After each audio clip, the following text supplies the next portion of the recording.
Hi everyone, welcome to Korean Express YouTube channel. In this video, we are going to learn 10 Korean words. So, let's start. First comes the Korean word for dragon, and that is 용. 용.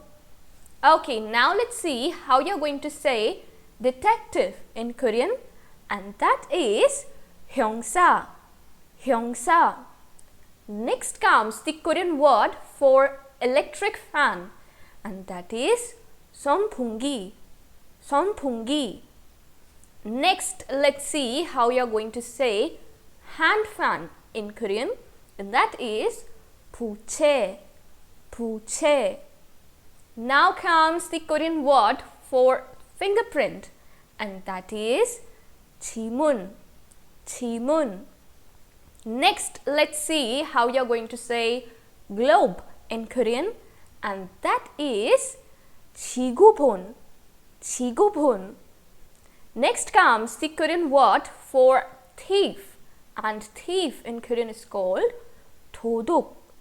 도둑. Okay, now let's see how you're going to say robber in Korean, and that is 강도. 강도. Now, you might be thinking that thief and robber are the same thing. They can be used interchangeably, but there is a slight difference. A thief takes things quietly, but a robber, he uses scary tactics to get what they want from someone.